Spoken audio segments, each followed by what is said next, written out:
Hello నమస్తే అండి. ఎవరికైనా ఎవరికైనా ఎవడైనా మరణకరమైన శిక్ష ఏదైనా తప్పు చేస్తే వాడికి ఒకవేళ మరణశిక్ష పడినా ఒకవేళ మరణానికి తగిన తప్పు ఏదైనా చేస్తే వాడికి వాడికి ఒకవేళ రాష్ట్రపతి గారు క్షమాభిక్ష పెట్టింది అనుకోండి, రాష్ట్రపతి గారు వాడికి జీవితకాల జైలు శిక్ష వేస్తారు.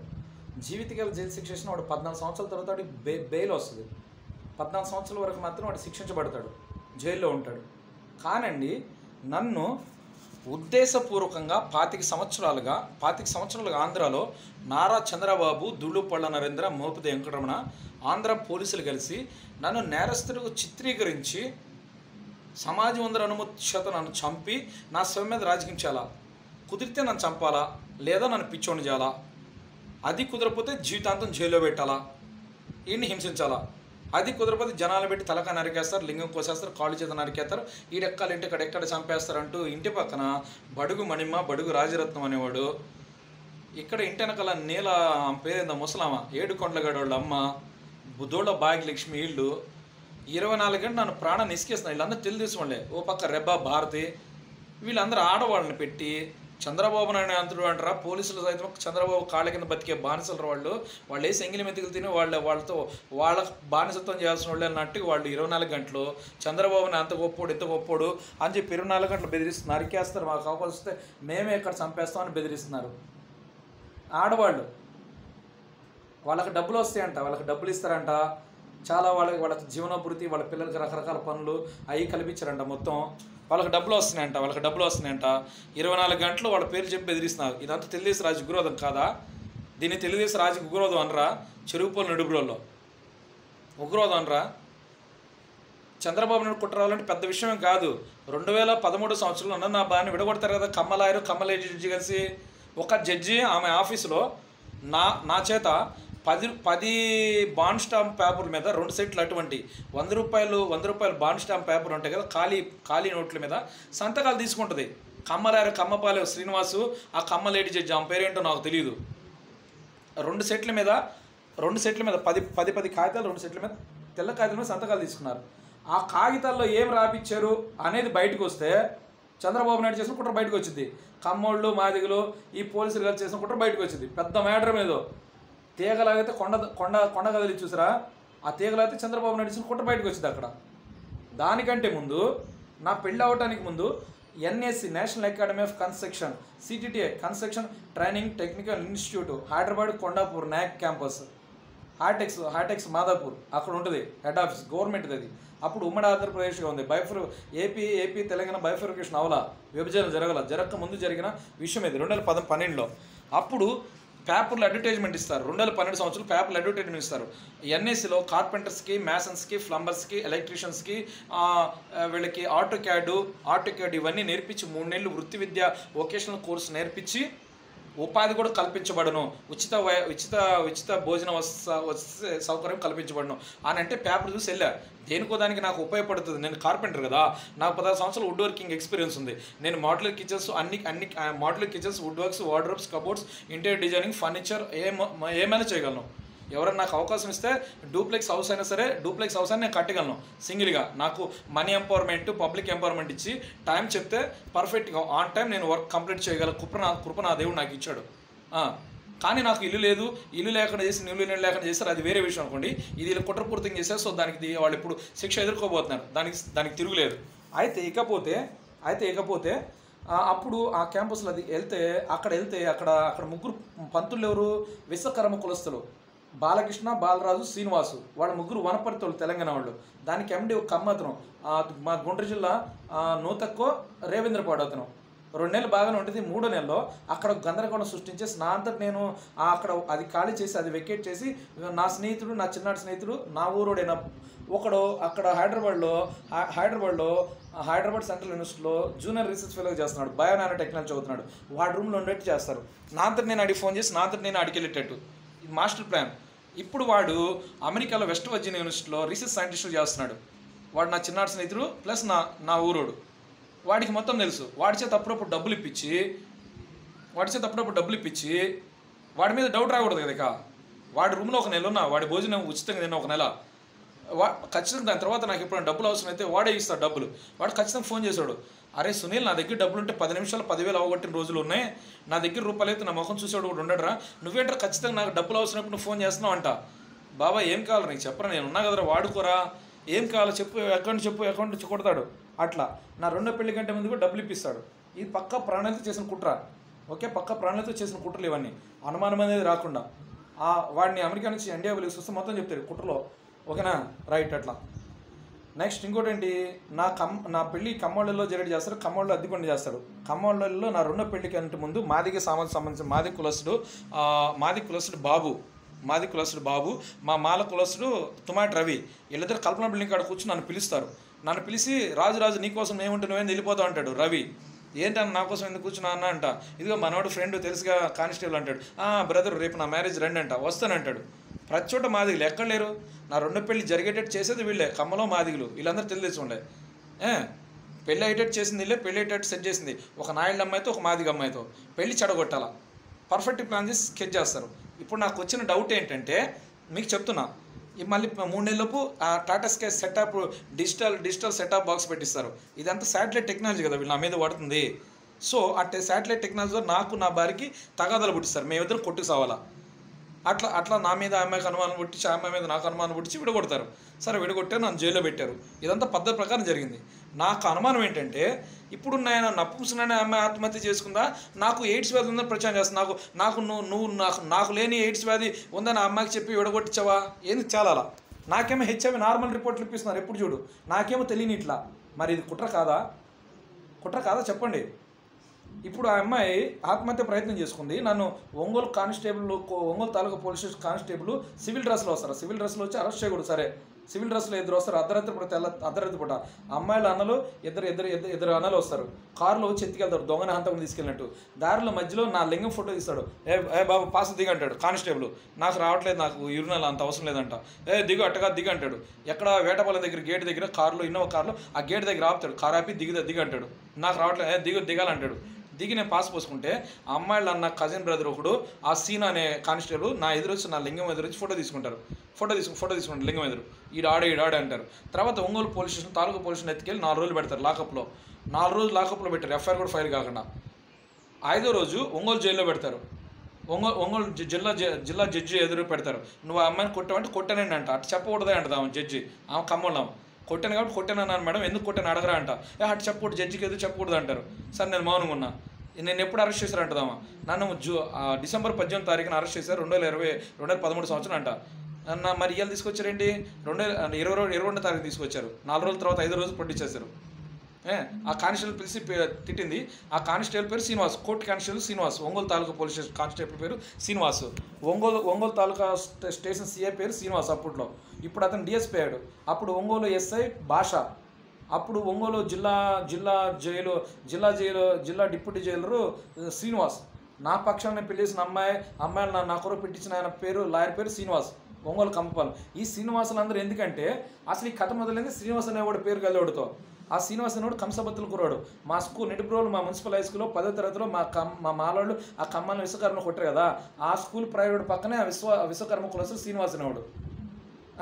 ఈ ఒంగోలు కథ మార్చింది. ఈ ఒంగోలు నా సంబంధం ఏంది అసలు, ఒంగోలు నాకు లింకప్ ఎందుకంటే ఆ శ్రీనివాస్ తర్వాత ఇదే శ్రీనివాస్ యాదవ్ అనేవాడు ఒంగోలు గోపాల్ నగర్. వాడి ద్వారా నన్ను ఒంగోలు వాడి వల్ల ఈ ఒంగోలుకి నాకు కనెక్ట్ చేశారు. అంటే నాకు అక్కడ సంబంధాలు అంటగట్టిన వాళ్ళందరూ 10th క్లాస్లో ఇంటర్మీడియట్లో నాకు ఎంతమంది క్లాస్మేట్లు ఉంటారో ఆ ఊరోళ్ళతోనే ఆ కులపోలతోనే అక్కడ సంబంధాలు అంటగడతారు. వాళ్ళ ముఖాలు పేర్లు అందరూ చెరువు పోయిన డబ్బులు ఇంటి పక్కన ఉంటారు. వాళ్ళందరూ తెలుగుదేశం, వీళ్ళందరూ తెలుగుదేశం వాళ్ళే. ఇక్కడ ఒక అమ్మాయి మాట్లాడితే నా ఎక్కడో అక్కడ సంబంధం లాంటి అమ్మాయి గుర్తు వస్తుంది. ఎక్కడ ఒక మహిళ నా ముందు కనపడితే ఎక్కడ నాకు అక్కడ సంబంధం లాంటి మహిళ గుర్తు వస్తుంది. నాకు నా అమ్మ నా తెలుగుదేశం పార్టీ గంటలు ముందే కొట్టిస్తారు. 2020 నేను లేపేలా.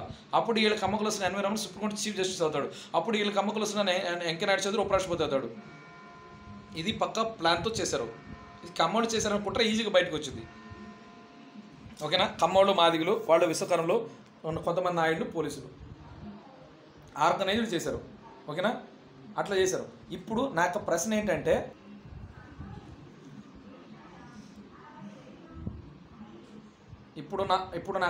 ఏంటంటే, ఆ తెల్ల బాండ్ పేపర్ల మీద ఏం రాశారు చెప్పడానికి వీళ్ళకి భయం ఏంటి? చూపించిన భయం ఏంటి? చూపించాలి కదా. ఒక సెట్ కోర్టుకి ఇస్తారు, ఒక సెట్ ఇలా దగ్గర ఉంటుంది కదా, అమ్మాయిల దగ్గర ఉంటుందిగా, అది తీసి చూపించవచ్చు కదా. నా కేసు ఇప్పుడు నా భార్య నన్ను నప్పుసం జైల్లో పెట్టించిన ఆ కాగితాలు మొత్తం మక్కవాల్సిన బెదిరించి వాళ్ళు తీసేసుకుంటారు. పోలీసులో రాజకీయ నాయకులు ఎవరు తీసుకున్నారు, ఆ మక్కవాళ్ళు ఎవరికి ఇచ్చారో ఎంక్వైరీ చేయండి, చెప్తారు. నా పూసం చాలా నీచగా నా మీద కేసు పెట్టిన కాగితాలు, ఎఫ్ఐఆర్ కాగితాలు, రిమాండ్ కాగితాలు, ఛార్జ్షీట్ కాగితాలు మక్కల దగ్గర ఉండాలా. రిమాండ్ కాగితాలు, ఛార్జ్షీట్ కాగితాలు, అరెస్ట్ కాగితాలు, అవి మొత్తం ఆ కేసు ఏం పెట్టారో ఈ కాగితాలు మక్కల దగ్గర ఉండాలి. వాళ్ళు పోలీసులు రాజకీయ నాయకులు దాచిపెట్టించారు. ఎందుకు దాచిపెట్టించారు చెప్పాలా. ఇప్పుడు చిన్నప్పటి నుంచి నాకు ఎంతమందితో నాకు పరిచయం ఉందో అటువంటి ముఖాలు అందరూ నాతో పాటు బ్యారక్లో పెట్టారు. ఒంగోలు తాలూకా పొజిషన్లో నేను 2 సార్లు పెళ్లి చేసిన అమ్మాయిల బావలాంటిడే నా పక్కన ఎమ్మెల్టీ, ఎక్కడ గుంటూరులో ఎమ్మెల్టీ చేస్తాంట హాస్పిటల్లో అతను.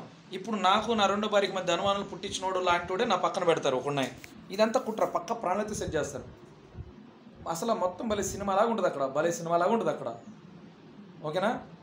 ఇప్పుడు 2000 కాడ నుంచి 2013 లోపు నేను ఎవరితో తప్పు చేసి నా మీద కేసు వేయకండి, ఎవరు ఆపిరాలని, నన్ను కొట్టకండి, ఎవరు ఆపారు, ఎవరు నేను సామాన్లని, నాతో గొడవ పెట్టకండి, ఎవరు ఆపారు సామాన్లని. పోలీసులు రాజకీయ నాయకులు మీరు ఆయన ఏమనకూడదు, వాడిని మేము లైవ్లో పెట్టాం, ప్రజలందరూ అనుమతితో వాడిని చంపేస్తాం లేదా పిచ్చోని చేస్తాం, ఓకేనా. లేకపోతే కుదరకపోతే జీవితాంతం అన్ని జైల్లో ఏదో ఒకటి చేస్తాం, ఓకేనా, గ్యారంటీ. ఓకేనండి అంటే సమాజం అందరి చేత నన్ను చంపి నా సమేత రాజకీయం చేయాలా. ఇదే ఆర్గనైజ్డ్ కుట్ర. చంద్రబాబు నాయుడు చెరుకుపల్లి నడుపులు మొత్తం చుట్టుపక్కల మొత్తం తెలుగుదేశం పెట్టి అందుకే పర్ఫెక్ట్ ప్లాన్తో స్కెచ్ చేశాడు. ఇదంతా కుట్ర కాదు ఇది. 24 గంటలు వీళ్ళందరూ చంద్రబాబు నాయుడు పేరు చెప్పే హెరాస్ చేస్తున్నారు. వాళ్ళు ఏం చెప్పారు స్క్రిప్ట్, అదే స్క్రిప్ట్ కొన్ని సంవత్సరాలు చేస్తున్నారు. ఒకటే వినిపిస్తున్నారు, ఒకటే మాటలు చెప్తున్నారు, ఒకటే చేస్తున్నారు. ఇది తెలుగుదేశం రాజకీయ కుట్ర కదా. చెప్తున్నారు పోలీసులు ఏమన్నా కమ్మలు కాల కింద బతికేవాళ్ళు ఆంధ్ర పోలీసులు అంటున్నారు. మరి మీ పోలీసులకి ఆత్మగౌరవం లేదా, మీకు యూనిఫామ్ పవర్ లేదా, ఇది కూడా కాకి కలర్ అనుకుంటా, మీ కాకి డ్రెస్కి పవర్ లేదా, మీకు ఆత్మగౌరవం లేదా, మీకు ఆత్మగౌరవం లేదా, మీకు సెల్ఫ్ రెస్పెక్ట్ లేదా, సిగ్గుసారం లేదా ఆంధ్ర పోలీసులకి. ఉంటే ఎస్సీ స్టేట్ అరెస్ట్ పెట్టు. అసలు నేను నిర్దోషాన్ని ఈజీగా నిరూపించుకుంటాను. నా దగ్గర హెచ్ఎం నార్మల్ రిపోర్ట్లు వస్తున్నాయి. ఆ తెల్ల కాగితాల మీద ఏం రాసేవు అనేది బయటకు వస్తే కుట్ర మొత్తం బయటకు వచ్చింది. చంద్రబాబు నాయుడు చేసిన కుట్ర మొత్తం బయటకు వచ్చింది. That's all. సింపుల్. ఇవన్నీ ప్రతి చోట ఖమ్మంలో విశ్వకర్మలే ఉన్నారు. Simple. Matter is close. Okay, అది కుట్ర బయటకు వస్తే కుట్ర మొత్తం బయటకు వచ్చింది. 10th క్లాస్ కాడ నుంచి 1999 నుంచి 2004 రేపల్లి గమ్మెల ముమ్మన వెంకట సుబ్బయ్య తెలుగుదేశం ఆయన, 2000 నుంచి 2009 దాకా రేపల్లి గమ్మెల దేవినేని మల్లికార్జున కాంగ్రెస్ ఆయన. నువ్వు చెప్పే మోపి దగ్గర 2009 దాకా ఎవడు తెలియదు. ప్రతి చోట వాళ్ళందరూ ఇంటి పక్కనే ఉంటారు. నాకు అక్కడ సమయంలో అంటగట్టిన వాళ్ళు ఇంటి పక్కనే ఉంటారు. నన్ను తీసుకెళ్ళి పనికాడు ఇరికిస్తున్నావు, కానీ నువ్వు నన్ను ఏదో చేసినట్టు సృష్టిస్తున్నావు. తినే తాగే దాంట్లో ఎల్ఎస్ డ్రగ్లు పెట్టి నేను సృష్టించబడినటువంటి నేరస్తుని. నేను నిజమైన నేరస్తుని కాదు, నన్ను సృష్టించారు. నా శరీరాన్ని, నా మెదడిని, ఆత్మని వాళ్ళు పట్టిబంధిస్తే నేనేం చేస్తా? నేను అడిగిన ప్రశ్నలన్నీ సమాధానం చెప్పాలాళ్ళు. ఇదే సాంకేతిక పరిజ్ఞానం ద్వారా నాకు నిర్దోషం నేను నిరూపించుకుంటా. మా ఊర్లో పాస్టర్లు చాలు బైబిల్ ప్రమాణం చేసి యేసుక్రీస్తు నామం పెట్టి సత్యం చెప్పాలా. సత్యం చెప్పకపోతే నీతి అనేది లేనట్టు లోకంలో. ప్రసన్నమ్మ గారు అని ఒక ఆమె ఉంటుంది ఇక్కడ ఖమ్మంలో చెరువుపల్లో. ఆమె బైబిల్ ప్రమాణం చేసి సత్యం చెప్పింది. చిన్నప్పటి నుంచి ఖమ్మంలో కుట్ర చేశారని ఈజీగా అర్థమైపోయింది. వాళ్ళంటే ఎదురు ఒక అతను ఇస్త్రీ చేశాను అంటాడు రాంబాబు అని. ఆయన చెప్తాడు ప్రత్యక్ష సాక్షి ఉన్నాడు. ఆయన చెప్తాడు ఏంటి, ఆమె మా ఆంటీని చేత నన్ను పిలిపించి చెప్పేది. వాళ్ళ అబ్బాయిలకు కూడా తెలుసు ఖమ్మంలో చేసిన కుట్ర అనేది. ప్లస్ ఇంకా కానీ మాది సమాజం సంబంధించిన ఆయన పేరు హానోక్ పాస్టరు, నగరం దగ్గర ముత్తుపల్లి. అతను చెప్తాడు బైబిల్ని ప్రమాణం చేసి. అతను పాస్టర్ అబద్ధం ఆడతానికి లేదు, ఖచ్చితంగా సత్యం చెప్పాలా. చెప్తాడు కూడా చెప్పాలి కూడా. నెక్స్ట్ చెప్పకపోతే నీతి అనేది లేదు. ఖమ్మంలో మాదిగలు చిన్నప్పటి నుంచి నన్ను కుట్ర చేసేలేదు తెలిసిపోయింది. Simple matter. నెక్స్ట్ ఇప్పుడు మా ఆంటీ అంటే ఎదురు మాదిగల అమ్మాయి తప్పు చేసి అంటున్నారు. ఆ మాదిగల అమ్మాయి వాళ్ళ నాన్న మా అమ్మమ్మ వాళ్ళ ఇంటికి ఛాన్సాలు వస్తారు. ఇక్కడ మంగళ కాలనీలో ఇక్కడ చర్చి కూడా కట్టిస్తారు. మెథడిస్ట్ సెయింట్ అడ్వెంటిస్ట్ చర్చ్ ఇక్కడ మంగళ కాలనీలో. ఇక్కడ సెయింట్ జోసెఫ్ కాన్వెంట్ ఉంటుంది. ఆ కాన్వెంట్ ప్రిన్సిపల్ థామస్ అనే పాస్టరు. వాళ్ళ అబ్బాయి నాతో సావాసగడ అవుతాడు.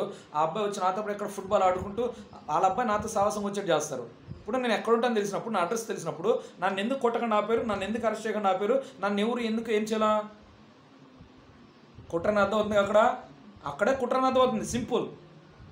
ఇప్పుడున్న సాంకేతిక పరిజ్ఞానం ద్వారా పోలీస్ స్టేషన్లు, మీరు ఏ పోలీస్ స్టేషన్ కన్నా లేండి, సామాన్య ప్రజలు నా పేరు చెప్పండి, బేతాళ రాజు లేదా జోసెఫ్ రాజు బేతాళ, అంబేద్కర్ నగర్, నిడుబ్రోల్ 13వ వార్డు, నిడుబ్రోల్, పొన్నూరు మండల్, గుంటూరు డిస్టిక్. ఆడి ఫోన్ నెంబరు 63042274 నా నెంబర్ చెప్పి ఈ అబ్బాయి మీద ఎక్కడైనా కేసులు ఉన్నాయని ఎంక్వైరీ చేయొచ్చు. ఏమంటారండి దాన్ని, ఏమంటారు, right to information act, RTA ద్వారా అడగొచ్చు. సామాన్య ప్రజలు ఎవరైనా సరే మీ ఊర్లో వెళ్ళి ఏ పోలీస్ స్టేషన్ వెళ్ళినా కూడా చెప్తారు, ఏమండి ఈ అబ్బాయి మీద ఏమన్నా కేసులు ఫైల్ అయినాయా, ఎక్కడన్నా ఎఫ్ఐఆర్ ఉందా అని అడగండి. అసలు ప్రజలు అడగండి, అసలు ఎఫ్ఐఆర్ ఫైల్ అయిందా ఈ అబ్బాయి మీద, మరి ఏ కారణం చేత ఇన్ని దేశం మొత్తం లైవ్ ఇచ్చారని అడగండి. ఇది ఒకడి యొక్క డిఎన్ఏ, ఒక వ్యక్తి యొక్క DNA personal digital data misuse చేయడం చాలా నేరం. ఇది న్యూరో క్రైమ్స్ కింద వస్తాయి. వీటికి మన దేశంలో ఇంకా చట్టాలు లేవు. అంటే మన దేశంలో ఇటువంటి వాళ్ళు ఇటువంటి న్యూరో క్రైమ్స్ వాడతారని తెలియదు కదా. వీటిని న్యూరో క్రైమ్స్ అంటారు. ఒక వ్యక్తి యొక్క డిఎన్ఏ జీనోమ్ సీక్వెన్స్ చేసి వాడి యొక్క వ్యక్తి శరీరాన్ని, ఆత్మని మెదడుని వాడి చేతిలో పెట్టుకుని వాడిని నేరస్తులకు చిత్రీకరించడం, వాడి తెలియకుండా వాడి ప్రవర్తన, వాడి లక్షణాలు, వాడి గుణగణాలు, స్వభావాలు మార్చి వాడిని సమాజం ముందు నేరస్తులు చిత్రీకరించారు. సో నేను ఆయన తప్పు చేసి చిన్నప్పటి నుంచి 2000 నుంచి 2013 దాకా నా రెండో భార్య నన్ను జైల్లో పెట్టించిందాక నా మీద ఎక్కడ కేసు లేదు కదా. కేసు ఉందా? ఎఫ్ఐఆర్ ఫైల్ అయితే ఎందుకు నన్ను అరెస్ట్ చేయలేదు పోలీసులు? ఆంధ్ర పోలీసులే క్రిమినల్స్ ఇక్కడ నా జీవితంలో. నారా చంద్రబాబు నాయుడు క్రిమినల్. అడగండి, ప్రజలు అడగండి, ఏ పోలీస్ స్టేషన్కైనా వెళ్ళండి, నాయకులు అనబడిన వాళ్ళు వెళ్ళి అడగండి. నా పేరు చెప్పి వీడి మీద కేసు ఉందా ఎక్కడైనా? కేసు లేకుండా ఎఫ్ఐఆర్ కూడా ఫైల్ కాకుండా వీడిని ఈ విధంగా చేస్తానికి ఎవర్రా మీరు? ఇది అన్యాయం కాదని అడగలేరా ఇన్ని సంవత్సరాలుగా? మరి ఇది ఎట్ట న్యాయము? అడుగు, చెప్తారో. నా మీద ఎఫ్ఐఆర్ ఫైల్ అయితే ఎందుకు ఎఫ్ఐఆర్ కాపీ లేదా ఎక్నాలజ్మెంట్ స్లిప్ అంటారు, చూపించమను. ఎఫ్ఐఆర్ ఫైల్ కాపీ చూపించమను. ఎఫ్ఐఆర్ ఫైల్ అయితే నన్ను ఎందుకు అరెస్ట్ చేయట్లా? నా దగ్గర కత్తులు ఉన్నాయా, తుపాకులు ఉన్నాయా, బాంబులు ఉన్నాయా? నా జోలికి వచ్చి చంపేస్తానడానికి కాదు కదా. నేను నేరస్తుని కాదు కదా. నా మీద ఎటువంటి క్రిమినల్ బ్యాక్గ్రౌండ్ లేదుగా. నాకు ఎటువంటి నేర చరిత్ర లేదు కదా. నేను ఎవరికి భయపడాలా? నేను తప్పు చేసి నిలువునా నరకండి ఛాలెంజ్ చేస్తున్నా భారతదేశ ప్రభుత్వానికి. నా మీద 10 సంవత్సరాలు వీళ్ళు కుట్ర చేశారని నిరూపిస్తే వాళ్ళకు ఉరి శిక్ష చేయాలా? అది సమన్వయం. ఇందిరాగాంధీ మున్సిపల్ స్టేడియం పెట్టు, నేను చెప్పిన వాళ్ళందరూ పిలిపించు, వాళ్ళ ముఖాలు పేర్లన్నీ ఒకేలా కట్టుంటాయి. అటువంటి ముఖాలు పేర్లు చెరువుపల్లిలో నిడుపురోలు ఇంటి పక్కన ఒకేలాంటి వాళ్ళు ఎట్టుంటారు? వాళ్ళందరూ తెలుగుదేశం వాళ్ళు ఎందుకు అవుతారు? వీళ్ళందరూ తెలుగుదేశం వాళ్ళు ఎందుకు అవుతారు? రా, నేను తెలుద్దాం. నాకు నా తెలుగుదేశం పార్టీ వాళ్ళు ఎందుకు కొట్టించావు? తెలుద్దాం రా. ఆడోడు మాటకు ముందు ఆడోడు మోపు వెంకటరమణ నిజాం పట్టింది చంపేస్తాడు, రేపలు తీసుకెళ్ళి చంపేస్తాడు. ఎవడాడు? ఎందుకు చంపుతాడు? పోలీసా, ప్రభుత్వం, గవర్నమెంటా? ఏంటి మీ ప్రాబ్లం ఏంటి? ఇప్పుడు ఇంత కుట్ర చేసిన వాడు నా మీద తప్పుడు సాక్షి సృష్టించుకోలేరా? ఈ స్థాయిలో కుట్రలు చేసిన వాళ్ళు తప్పుడు సాక్షులు సృష్టించుకోవడం పెద్ద విషయమా? తప్పుడు సాక్షులు పెట్టించుకోవడం పెద్ద విషయమా? లేదు కదా.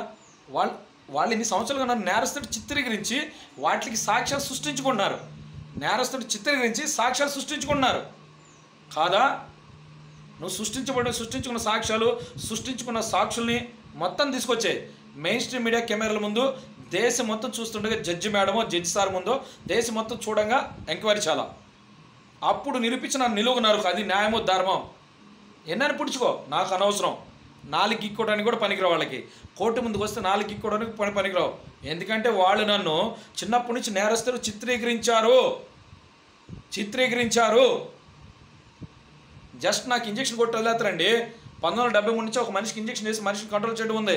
1973 నుంచి 1990 నుంచి మనిషికి స్ప్రే ద్వారా ఎలక్ట్రోమైగ్రేటర్స్ ముక్కుల ద్వారా మెదడు కేంద్ర నాడీ మండల వ్యవస్థలో పంపించి మనిషిని కంట్రోల్ చేయడం ఉంది. చూసే వాటిని బట్టి, పీల్చవలసిన బట్టి, గ్రహించవలసిన బట్టి, ఇనే వాటిని బట్టి, తాగే స్పర్శను బట్టి వాడి స్వాధీనం ఉండదు. వాడి ఆలోచన, తలంపు మొత్తం, వాడి బ్రెయిన్ యాక్టివిటీ టోటల్, వాడి మెదడు ప్రవర్తన మొత్తం, మెదడు పనితీరు మొత్తం ఎవడో కంట్రోల్ చేస్తాడు. రేడియో తరంగాల వల్ల, రేడియో ఫ్రీక్వెన్సీస్ ద్వారా క్యారెక్టర్ మోడ్యులేషన్ చేస్తారు, బిహేవియర్ మోడ్యులేషన్ చేస్తారు, క్యారెక్టర్ చేంజింగ్ చేస్తారు. నా స్పీచ్ ఏమిటి అంటే వోకల్ కార్డ్, నా స్వరపెట్టి కూడా ఎవడో మాట్లాడిస్తాడు. నా తప్పెట్టయితే అంటున్నా. నాకు వినిపించే మాటలు బట్టి నేను ఎలా ప్రతిస్పందించాలా, ఎలా మాట్లాడాలి అనేది కూడా ఎవడో డిసైడ్ చేస్తాడండి. నేనే ఉంటా, తప్పు చేసినట్టేనే ఉంటా. ఏంటి అసలు మాటకు ముందు చించుకుంటున్నారు. అయ్యి మాటకు ముందు ఎవడో రేపలు కొడతాడు. వీడికి ఎప్పుడు రేపలు తీసుకెళ్ళి చంపేస్తారు. వీడికి ఎప్పుడు తెలుసు రేపలు తీసుకెళ్ళి చంపేస్తారు. ఆ రేపల్లె గవర్నమెంట్ హాస్పిటల్ ఎదురు మా ఊర్లో అక్కడ రూమ్ అద్దెకి తీసుకుని 10 దాకా నన్ను అక్కడ తీసుకెళ్తాడు.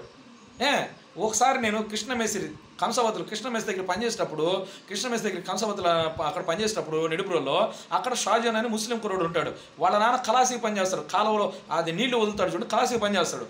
బాగా గమనించండి, కలాసీ పని చేస్తాడు. కలాసీ పని చేస్తే అతనికి ఏదో కరెంట్ షాక్ కొడితే రేపల్ హాస్పిటల్ తీసుకెళ్తారు. వాళ్ళ తమ్ముడు అప్పుడు హాస్పిటల్లో ఉన్నాడంట. ఇది ఎప్పుడు మాట రేపల్ అనేది అని చెప్తున్నా. తీసుకెళ్తారు. అక్కడ తీసుకెళ్ళినప్పుడు ఆ హాస్పిటల్ ఉంటాడు. షాజహాన్ అంటాడు, రాజు ఆ తమ్ముడు అక్కడ నాన్న దగ్గర ఉన్నాడు, బాగా చూస్తున్నారు రాజు అంటాడు. అవునా, మాకు చెరుపల్లి దగ్గర కదా, నా చెప్తున్నా. అవునా, ఓకే ఈసారి ఏదో బాగానప్పుడు వెళ్తానా అంట. ఎల్లు రాజు బాగా చూస్తాడు అంటాడు. అట్ట నాకు ప్రేరేపణ కలిగిస్తున్నారు. వీళ్ళందరూ తెలుగుదేశం బ్యాచ్ కదా, బాగా గమనించాల. తర్వాత మా ఇంటి పక్కన గోళ్ళమూడి కోటీశ్వరం ఉంటాడు, మా బేతల రావు ఉంటాడు, వాళ్ళ బావ.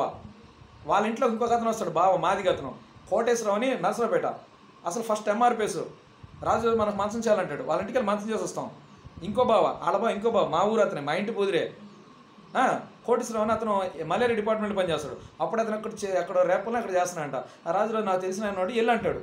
ఒకసారి వెళ్తా, ఇదంతా కుట్ర అనమాట. అక్కడ హాస్పిటల్ బాగా గమనించండి, గుర్తు ఉండడం కొరకు ఒకసారి వెళ్తా. అక్కడ బాగానప్పుడు దేనికి వెళ్తాను, మామూలు సాధారణ జ్వరాల కొరకు, సాధారణ మలేరియా టైఫాయిడ్కు, నాకు ఈ ఫ్లూ ఫీవర్స్ ఎప్పుడైనా వచ్చినప్పుడు వెళ్తా. నా రక్తం అందికిస్తా నాకు ఎయిడ్స్ ఉందని నీకు ఎవరు చెప్పాడు? పోనీ నాకు తెలియకుండా నాకు ఎయిడ్స్ ఉందని మీకు ఏమైనా తెలిస్తే ఎయిడ్స్ వ్యాధిగ్రస్తులు వచ్చిన లిస్టులో ఆ పేర్లు ఎక్కిస్తారు. ఎక్కించి ఎయిడ్స్ కంట్రోల్ బ్యూరో వాళ్ళు వచ్చి ఇళ్ళకొచ్చి నువ్వు వెళ్ళి ఆ ఏఆర్టీ మందులు తీసుకో అంటారు. ఆ లిస్టులో నా పేరు అక్కడ నుండి చూపించు, అక్కడ వీడియో కెమెరా ఉంటే నేను హాస్పిటల్కి వెళ్ళినప్పుడు చూపించు. అవన్నీ కూడా వద్దు. నేను చిన్నప్పటి నుంచి నేను లైవ్లో ఉన్నా, నా 2 కళ్ళతో నేనేం చూస్తున్నాను, నేనేం మాట్లాడుతుంది మొత్తం వాడి కంప్యూటర్ రికార్డ్ అయ్యిద్ది, అది తీసి చూపించు. నువ్వు ఆ సాక్ష్యాలు చూపించాలా. నువ్వు మగ పుట్టినోడు అయితే నేను నా 2 కళ్ళతో నేను చూసేది మీరు చూస్తున్నారు కదా చిన్నప్పటి నుంచి, అది చూపించు. నేను నిజంగా గవర్నమెంట్ హాస్పిటల్ వెళ్ళి ఎక్కడైనా కానీ ప్రైవేట్ మెడికల్ టెస్టులు కానీ ప్రైవేట్ మెడికల్ ల్యాబ్లు కానీ నేను నిజంగా నాకు తెలుసు అనేది నువ్వు నిరూపించాలా. ఎందుకంటే చిన్నప్పటి నుంచి నా 2 కళ్ళతో నువ్వు చూస్తున్నది తెలుసు. ఈ టెక్నాలజీ నేను నిరూపిస్తా, నువ్వు చూపించు. మరి నాకు లేని భయం మీకేంది, నాకు లేని అనుభవం మీకేంటి? నేను ఇదే టెక్నాలజీ నేను నిరూపిస్తా. ఎలాగా నాకు తెలియదని. చిన్నప్పటి నుంచి 2000 సంవత్సరం నుంచి 2020 దాకా నా దేవుని సన్నిధికి నేను ఎన్నిసార్లు వెళ్ళినప్పుడు ఎవడు చెప్పుకోలేని బాధ వ్యాధి ఉంటే అడు దేవుడు చెప్పుకుంటాడు. నేను ఎప్పుడైనా నాకు తెలియని రోగం నాకుందా, నాకు తెలిసి ప్రభువా నాకు అటువంటి రోగం ఉందంటే ఇటువంటి రోగం ఉందంటే నన్ను రక్షించయ్యా అని నా దేవునికి ప్రార్థన చేసుకుని ఉండాలా. 2000 సంవత్సరం నుంచి మొదలుపెడితే 2020 సంవత్సరం దాకా ఒకసారి ప్రార్థన చేసుకుని ఉండాలా. ఎవడైనా వాడికి వాడు మన ప్రార్థన ఎవడో వింటాడు, మన ప్రార్థన చేసుకుని దేవుడు చూస్తాడు, మన ప్రార్థన చేసుకుని దేవుడు రికార్డ్ చేస్తాడు. ఎవడైనా అనుకుంటాడా? ఎవడు అనుకోడు. నేను అనుకోను. నువ్వు నిరబంధం చూపిస్తాను, నీకేంటి ఆ భయము? ఆ డేటా తీపిస్తాను, నీకు భయం ఏంటి? ఇప్పుడు నా ఆలోచన మీరు చూస్తున్నారు, నా కళలు మీరు చూస్తున్నారు, నా 2 కళ్ళతో నేను చూస్తున్నా మీరు చూస్తున్నారు. నా 2 కళ్ళతో నేను చూసేదాన్ని మీరు చూసేదాన్ని రిమోట్ వ్యూయింగ్ అంటారు. నేను నిద్రపోయేటప్పుడు నా కళలు చూస్తున్నారు, వాటిని లూసిడ్ డ్రీమ్స్ అంటారు. అవన్నీ తప్పుడు కళలే. నాకు వినపడే మాటలు బట్టి మీరు చూస్తారు లూసిడ్ డ్రీమ్స్. అవన్నీ దుజరాలు ఫ్యాబ్రికేటెడ్, క్రియేటెడ్, ఆర్టిఫిషియల్, అంటే అవి సృష్టించబడుతున్నాయి. ఆడియోటరీ కార్టెక్స్ ద్వారా నాకు వినపడే మాటలు బట్టి వాడు చూపిస్తూ ఉంటాడు. బేరీ మ్యాక్సరీ, స్ట్రోంటిము, యూట్లెట్ ఫాగు, స్మార్ట్ డస్ట్ ఇవన్నీ ఉపయోగించేసి ఆ క్లోరోఫామ్ గ్యాస్ అప్లైసి నాకు నిద్ర డీప్ స్లీప్ డిప్రెషన్ స్టేట్లో పెట్టి నాకు వినపడే మాటలు బట్టి కళలు చూపిస్తాడు. అవన్నీ అబద్ధం. ఒక కళ కూడా నిజం కాదు. కళ్ళు మూసుకోగానే ఎవడైనా అమ్మాయిలతో సెక్స్ చేసినట్టు చూపిస్తున్నాడు 24 గంటలు. భారతదేశంలో ప్రపంచంలో ఎవరికైనా 24 గంటలు కామ కోరికలు, కామ ఆలోచనతో ఉంటాడండి మనిషి పుట్టబుట్టినాడు ఎవడైనా. పోనీ చూస్తున్నారు మీరు, ఆ విధంగా చూస్తున్నారు. ఎప్పుడైనా నా అంగం పనిచేసినట్టు మీరు చూసారు ఇన్ని సంవత్సరాలుగా? Straight forward. సిగ్గు సరళని నీతి జాతి లేని వెదవల్లారా చూసారా? ఇద్దరు భార్యలే నపుసును వదిలిపెడతారు. ఇంకో పక్క నా తల్లి వ్యభిచారి, నీ తల్లి వ్యభిచారం చేయడం నువ్వు పుట్టావు, నీకు చిన్నప్పటి నుంచి ఎయిడ్స్ వ్యాధి వచ్చిందని ప్రచారం చేస్తారు. ఏది నిజమో? ఆ మండు వెంకమ్మ, మంటు సోమ, మంటు జ్యోతేనామా అంత కరెక్ట్గా చెప్పారు. నిడుపురాలు తెలుగుదేశం వాళ్ళు ధూళిపల్లి నరేంద్ర పేరు చెప్పి, నారా చంద్రబాబు నాయుడు పేరు చెప్పి నాకు ఆత్మహత్య చేసినట్టు చేశారు. 2020 సంవత్సరంలో 4-5 సార్లు ఆత్మహత్య చేసినట్టు చేశారు. ఆ స్థితి నుంచి నా దేవుడు రక్షించాడుగా. ఎట్ట తెలుసు మరి వాళ్ళకి? అంటే చంద్రబాబు నాయుడు చిన్నప్పటి నుంచి మా కుటుంబ సభ్యులు డిఎన్ఏలు తెలుసుకుంది వాస్తవం. ఒక వ్యక్తి లెక్క పర్సనల్ డిఎన్ఏ డిజిటల్ డేటాలు మిస్యూజ్ చేస్తే అది తీవ్రమైన నేరం, న్యూరో క్రైమ్స్. వాళ్ళకు ఉరిశిక్షలు కూడా పడే ప్రమాదం ఉంది. ఇది తీవ్రవాదం. ఒక వ్యక్తిని లేదా ఒక వ్యక్తుల యొక్క గుంపును ఉపయోగించి సామాన్య ప్రజానికి భయాందోళనకు గురి చేసినా, వాళ్ళని భయపెట్టినా, ఒక సమాజానికి నష్టం కలిగించే చర్యలు చేసినా అది ఉగ్రవాదం వస్తుంది. టెర్రరిస్ట్ యాక్ట్ వస్తుంది. Element section 113, section 311, section 112, section 72, section 74, IPC 354D, criminal intimidation. వీళ్ళకి ఉరిశిక్షలు పడతాయి. వాళ్ళు దానికి తగిన శిక్షలు భరిస్తారు. సో ఇప్పుడు నా ఆలోచన మీరు చూస్తున్నారు, అది ఎలా సాధ్యమైంది? ఈ టెక్నాలజీ ఉపయోగిస్తున్నారు కదా. మా ఊర్లో పాస్టర్లు చెప్తారు, బైబిల్ మీద ప్రమాణం చేసి ఇలా జరుగుతుంది వాస్తవా కాదని చెప్తారు. చాలా కథ అయిపోయింది. వాళ్ళు కనుక బైబిల్ మీద ప్రమాణం చేసి యేసుక్రీస్తు ప్రభు వారి పేట సాక్ష్యం చెప్పకపోతే, నిజం చెప్పకపోతే నీతి అనేది లేటి ఈ లోకంలో. నేను ఇస్తాను, నా ప్రాణం ఇస్తా. మీరు నాది తప్పు ఉందని మీరు నిరూపిస్తే నేను ప్రాణం ఇస్తా. ఓకేనా? ఇప్పుడు ఆ టెక్నాలజీ మీరు ఎప్పటి నుంచి చూస్తున్నారు? ఈ టెక్నాలజీ ద్వారా 2020 సంవత్సరం నుంచి చూస్తున్నారు. అలా చూడాలంటే ఏం చేయాలా? వాళ్ళ చూడాలంటే ఏం చేయాలా? నాకేదో నా శరీరంలోకి ఏదో పెట్టాలిగా. ఏం పెట్టారో చెప్తానండి. ఇప్పుడు మీకు అర్థమేంటి చెప్తా. మన ఇంట్లో సిటీ కేబుల్ టీవీ పెట్టుకుంటాం.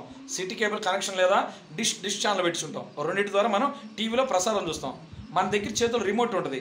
మనకు కావాల్సిన టీవీ పెట్టుకుంటాం, ఛానల్ పెట్టుకుంటాం. అంటే రిమోట్ ఏంటి? ఒక ఇంట్లో ఒకే టీవీ ఉంది, నలుగురు ఉన్నారు, నలుగురు చూస్తున్నారు టీవీ. నలుగురికి 4 ఛానల్ కావాలా? అరే నలుగురు ఒక మాటకు వచ్చారు, ఒక పావు గంట నువ్వు ఒక ఛానల్ చూడు, ఇంకో పావు గంట నేను ఒక ఛానల్ చూస్తాను. అట్లా రిమోట్ ఎవరి చేతిలో ఆడు మార్చుకున్నాడు. అంటే ఎవరి చేతిలో ఏ రిమోట్ నక్కితే ఆ ఛానల్ వచ్చిన ఛానల్ మిగతా ముగ్గురు కూడా చూడగలుగుతున్నారు. అది ఆ మిగతా ముగ్గురిని బయటికి పంపించేసి ఈడొక్కడు తలుపేసి నీడొక్కడ ఒక రిమోట్ ఛానల్ పెట్టి చూస్తే ఆడొక్కడు మాత్రం చూడగలుగుతున్నాడు. ఆ ముగ్గురు కూడా చూపిస్తే ఆ ముగ్గురు కూడా చూడగలుగుతున్నారు. అది ఎట్లా సాధ్యమైంది? ఇక్కడ చూస్తున్నాడు, వాడి కంటి ద్వారా చూస్తున్నా అంటే అది ఎక్కడి నుంచో ప్రసారం చేస్తున్నారు, శాటిలైట్ ద్వారా, టీవీల ద్వారా. అట్లాగే ఇప్పుడు నేనున్న ఇంట్లో నాకు వచ్చే కళలు తలంపులు మీరు ఎట్లా చూస్తున్నారు? అసలు అది ఎలా సాధ్యమైంది? అలా చూడాలంటే నాలో కొన్ని పరికరాలు పెట్టాలిగా. మరి నా మీద ఏమైనా పరికరాలు ఉన్నాయా? లేదు కదా. మరి చూసేవాళ్ళకేమో నేను పిచ్చిగా మాట్లాడితే మాత్రం మీకు అర్థమవుతుంది. నాకు మాత్రం 24 గంటలు నా చెవులో మాట్లాడబడుతుంది. ఎలా అర్థమవుతుంది? అది ఎలా జరుగుతుంది? దానివల్ల చెప్తానండి. నాలో intro vivo area networks chips పెడతారు. ఆ చిప్స్ అంటే ఎంత అనుకున్నారు? ఇసుక ఉంటుంది కదా, ఇసుక తీసి మీరు గాలి వదలండి, దుమ్ములాగా వెళ్ళిపోయింది. ఇసుక సింగిల్ ఒక ఇసుకలో ఎంత ఇసుకలో ఒక ఇసుక తీయలేం. మన వల్ల కాదు, మనిషికి వల్ల కాదు ఒకటి తీయటం. మనం తీయలేం. భూతార్థం పెట్టి చూడాల. మైక్రో ఆ ఇసుక పరిమాణంలో సగం అంత ఉంటుంది. ఆ ఇంట్రో వివో ఏరియా నెట్వర్క్స్ అనే చిప్స్. ఆ చిప్స్ అనేక రకాల నెట్వర్క్లు కనెక్ట్ అయ్యే సామర్థ్యం ఉంటుంది. శాటిలైట్స్కి, రాడార్స్కి, సెల్ ఫోన్ సిగ్నల్ టవర్స్కి, రేడియో ఫ్రీక్వెన్సీ ట్రాన్స్మిటర్స్కి. నా పక్కన ఒక మొబైల్ ఎవడని మాట్లాడినా కూడా నేను కంట్రోల్ అయిపోతాను. నా ఆలోచన మారిపోయింది, నా ప్రవర్తన మారిపోయింది, నాకు ఆలోచన తప్పు వచ్చేస్తాయి. తెలుసా మీకు? అది నా పరిస్థితి. అసలు నా పరిస్థితి ఏంటో తెలుసా? నా బ్రెయిన్ ఎట్టా ప్రోగ్రామ్ చేస్తారు తెలుసా? నా డిఎన్ఏ జీనోమ్ సీక్వెన్స్ చేస్తారు. నా డిఎన్ఏ తెలుసుకుని ప్రమాణ సంస్థ ద్వారా నా డిఎన్ఏ డీకోడ్ చేస్తారు ఎలక్ట్రోబైకుని. తర్వాత డిఎన్ఏ జీనోమ్ సీక్వెన్స్ కంటే నా గుణగణాలు, స్వభావ లక్షణాలు మారుస్తారు. నేను ఇన్యాటిమేట్ చూసేటువంటి ఇలా ప్రవర్తించాలి, ఇలా మాట్లాడాలని ప్రోగ్రామ్ చేస్తారు, రీప్రోగ్రామ్. ఎప్పుడు చేశారని తెలియాలంటే నా కొరకు బయోడిజిటల్ ఐడి కొట్టాలి. ఒకటి 4 అంకెల నెంబర్ ఉంటుంది. ఆ నెంబర్ ఉంటేనే నన్ను కంట్రోల్ చేయగలరు. మీకు అర్థమయ్యేటట్టు చెప్తా. ఇప్పుడు మనం టీవీ డిష్ ఛానల్ పెట్టుకుంటాం. ఒక నెలకి డబ్బులు అయిపోయింది. డబ్బులు అయిపోతే 2 నెలలు ఎవరు రాదుగా. మనం డబ్బులు కడితే మనకు వచ్చింది. ఆ డబ్బులు కడితే మనకు రాంటి దానికి ఒక నెంబర్ ఉంటుంది. ఆ నెంబర్ చెప్తే మన నెంబర్ చెప్తే టీవీది వాడిస్తాడు. కేబుల్ టీవీ కూడా అంతే. కేబుల్ టీవీ వాడికైనా మన డబ్బులు చెప్తే నెంబర్ వస్తే వస్తుంది. అది చెప్తే కుట్ర మొత్తం బయట, అది చెప్తే చెప్తే మన టీవీ మళ్ళీ మనకు వస్తుంది డబ్బులు కడితే. అట్లాగే నా మీద వాడుతున్న టెక్నాలజీకి వాళ్ళు సంవత్సరాలు వాడటానికి కనీసం నా మీద నెలకి 7.5 కోట్లు ఖర్చు పెడతారు. 7.5 కోట్లు ఖర్చు పెడతారు నా మీద 24 గంటలు దేశం మొత్తం బ్రాడ్కాస్ట్ చేయాలంటే. అలా ఎందుకు అంత అవసరం ఏంటి వాళ్ళకి అంత అవసరం ఏంటి? ఇది విచారణ అంటారా? నన్ను నేరస్థ చిత్రీకరించి నా శవాన్ని వాళ్ళ రాజకీయం ఉపయోగించుకోవడం అంటారా? మరి ఇక్కడ రాజకీయ కుట్ర స్పష్టంగా అర్థమవుతుంది కదా. లేదు, ఆంధ్రప్రదేశ్ రాష్ట్రంలో ఎయిడ్స్ వ్యాధి వచ్చిన వాళ్ళు లక్షల్లో ఉన్నారు. మన ఆంధ్రప్రదేశ్ రాష్ట్రం భారతదేశం 2వ స్థానంలో ఉంది ఎయిడ్స్ వ్యాధిగ్రస్తుల్లో. మరి ఎయిడ్స్ వ్యాధి వచ్చిన వాడికి లైవ్గా నన్ను మాత్రం పెట్టారంటే దీని వెనక రాజకీయ కుట్రదారుల స్వార్థం ఉంది కదా. పోలీసుల నిర్లక్ష్యం, పోలీసుల అవినీతి స్పష్టంగా కనపడుతుంది కదా. పోలీసుల అసలు స్పష్టంగా కనపడుతుంది. ఇంకోటి, ఇప్పుడు అలా జరగాలంటే నాకు ఒక నెంబర్ కొట్టాలా. ఇప్పుడు నా ఆలోచన కదా మీరు చూస్తున్నారు. ఎట్టా సాధ్యమైంది? ఈ ఇంట్రో వివో నెట్వర్క్స్ చిప్స్ కొడతారు. అవి ఇన్ని నెట్వర్క్స్ కనెక్ట్ అవుతాయి. గాలిలో వెళ్తే రేడియో సిగ్నల్స్ ద్వారా, రేడియో ఫ్రీక్వెన్సీ సిగ్నల్స్ ద్వారా, సెల్ ఫోన్ సిగ్నల్స్ టవర్స్ ద్వారా, ఎల్ఈడి బల్బ్స్ ద్వారా కూడా లైఫ్ ద్వారా కంట్రోల్ చేస్తాను నన్ను. నేను ఎక్కడికి వెళ్తే నన్ను గ్రూప్ ఫాలో అయ్యింది. పెయిడ్ గ్యాంగ్ స్టాకర్స్ అంటారు. మైక్రో పోర్టబుల్ వెపన్ సప్లై చేస్తారు. ఇవన్నీ వేరే టెక్నాలజీ గురించి వేరే దానిలో చూడండి. ఆ డిజిటల్ ఐడి ఎప్పుడు కొట్టావు? నా డిఎన్ఏ జీనోమ్ సీక్వెన్స్ ఎప్పుడు చేసావు? అప్పటి నుంచి నా గుణగణాలు, స్వభావాలు ఆడి చేతులు ఉంటాయి. నా శరీరం మీద ఆత్మ ఆడి చేతులు ఉంటుంది. అది చెప్పాలా. అది చెప్తే నాకు నిర్దేశం బయటకు వచ్చింది. నెక్స్ట్ నా దేవుని సన్నిధిలో నేను ఇప్పుడు ప్రార్థన చేసుకున్నాను అనేది మీరు నిరూపించి చూపిస్తే అక్కడ 2 రోజులు నరకండి నన్ను. అది కనుక బయట తీపించిపోతే Andhra governor, Andhra high court CJ, Andhra DGP, Indian supreme court chief justice, Indian president ఎన్ని వందల కోట్లకి కమ్మజాతికి, అగ్రవర్ణ జాతులకి అమ్ముడిపోయినా నీతి తప్పిన బానిస కుక్కలని ఒప్పుకోవాలా. అప్పుడు వచ్చి నరకండి నన్ను, అప్పుడు వచ్చి కొట్టంటారు నా గుండెలో. జై భీమ్, జోహార్ డాక్టర్ బిఆర్ అంబేద్కర్. ఆ టెక్నాలజీ 2000 సంవత్సరం నుంచి ఉంది నా మీద. నా 2 కాళ్ళతో నేనేం చూస్తున్నా, అటువంటి వాళ్ళు నా జీవితంలో 10 వస్తున్నారని నీకు నిరూపిస్తున్నాను చూడండి. అది వాళ్ళందరినీ పిలిపిస్తే మీకు అర్థమైపోయింది చిన్నప్పటి నుంచి నా 2 కాళ్ళతో నేను చూస్తున్నానని. ఇప్పుడు వాళ్ళు నాకు నీడికి చిన్నప్పటి నుంచి ఎయిడ్స్ 24 నాకు ఇసుకిస్తున్నారు. ఇన్ని ఎక్కడ చంపేస్తారు, ఇక్కడ నరికేస్తారు, కోసేస్తారు. అసలు నాకు ఏం తెలుసో వచ్చి ఇప్పుడు నిరూపించాలా? నేను కళతో నా నోటితో నేనేం మాట్లాడి నా కళతో ఏం చూశాను, నేను ఎక్కడన్నా బ్లడ్ టెస్ట్ చేసుకున్నాను, నాకు తెలిసి నేను తప్పు ప్రవర్తించాను నువ్వు నిరూపిస్తే అక్కడ నరకు లేదు. ఈ టెక్నాలజీ నాకు నిర్దోషం నేను నిరూపించుకుంటే వాళ్ళ కురిశిక్ష ఎలా? ఇన్ని మాటలొద్దు, నీకులాగా డొంక తిరుగులు వద్దు. స్ట్రైట్ ఫార్వర్డ్ నా ఛాలెంజ్ స్వీకరించే దమ్ము ధైర్యం ఉన్న దేవుడైనా దేశం మొత్తం వేసి కోర్టు ముందుకు రా.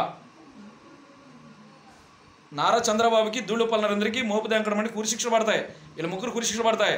వీళ్ళకి అమ్మడిపోయిన పోలీసులు కురిశిక్షలు పడతాయి. చెరుకుపల్లి నడుపులో తెలుగుదేశం వాళ్ళందరికీ జీవితాంతం జైల్లో ఉంటారు. ఈ లేక మా కుటుంబాన్ని అడుక్కు తెలియజేస్తారు. మీ కుటుంబాన్ని నీది మెడకాయకు వస్తారు, కాళ్ళు చేతులు నరుకుతారు, నిన్ను లింగం కోసి పిచ్చోని చేసి సమాజంలో వెళ్తారు, కాళ్ళు చేతులు కుక్కలు వెళ్తారు, పిచ్చోని చేస్తారు, ఇల్లు వాకులు పీకేస్తారు, మీ అమ్మ వాళ్ళని సర్వనాశనం చేస్తారు, మీ వాళ్ళని అడుక్కు తెలియజేస్తారు, మెక్కవాళ్ళకి భవిష్యత్తు లేకుండా చేస్తారని బెదిరిస్తున్నారు. ఏం చేస్తావు చేసుకో, ఒక్కరోజు చాలు, నాకు 3 నుంచి 4 గంటలు చాలు, మీకు శిక్ష ఇస్తారు దేవుడి నామంలో, యేసుక్రీస్తు నామంలో. జై భీమ్, జోహార్ డాక్టర్ బిఆర్ అంబేద్కర్.